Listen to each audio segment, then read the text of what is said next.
بسم اللہ الرحمن الرحیم۔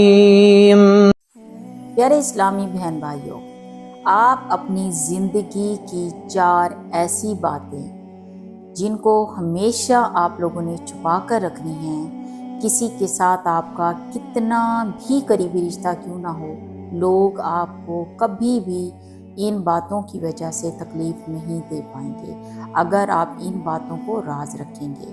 نمبر 1 ہے، اپنی زندگی کا تلخ ماضی آپ نے کسی کو نہیں بتانا۔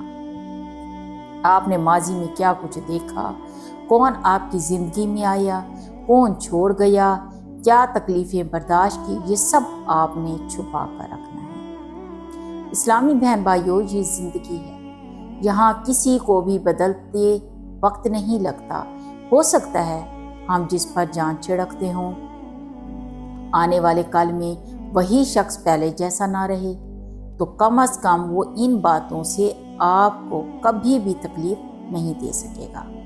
سب سے گھٹیا لوگ دیکھے ہیں میں نے، جنہیں ہم اپنا رازدار سمجھتے ہیں، وہی لوگ بعد میں انہی باتوں کا طعنہ دیتے ہیں، ان باتوں کو آپ کی کمزوری کے طور پر استعمال کرتے ہیں۔ نمبر 2 ہے کہ آپ کامیاب ہو رہے ہیں، آپ ناکام ہو رہے ہیں، آپ کے آگے کے پلان کیا ہیں، آپ کا اگلا قدم کیا ہوگا، یا آپ نے کیا سوچ رکھا ہے، یہ سب آپ نے چھپا کر رکھنا ہے، کیونکہ کوئی آپ کا ساتھ نہیں دے سکتا لیکن رکاوٹ ضرور بنتے ہیں۔ اس بات کی میں خود گواہ ہوں۔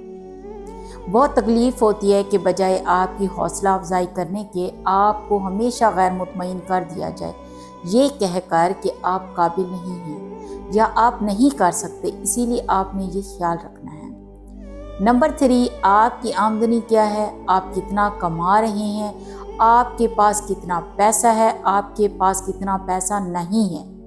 اللہ کے بعد اگر کسی کو معلوم ہو تو صرف آپ خود ہو، کیونکہ کم نظر اور چھوٹی سوچ کے لوگ یہ بات جان کر آپ کا اسی حساب سے موازنہ کرتے ہیں۔ اسی لیے اس بات کا آپ لوگوں نے خاص خیال رکھنا ہے۔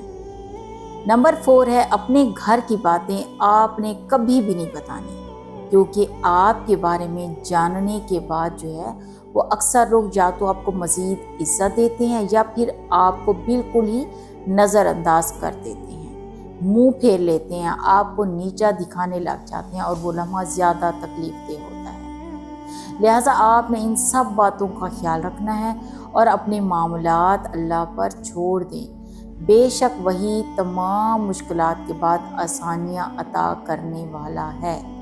اللہ پہ توکل کریں، اللہ سے گفتگو کریں، اللہ سے کنیکٹ رہیں، پھر دیکھیں سب بہتر ہوگا۔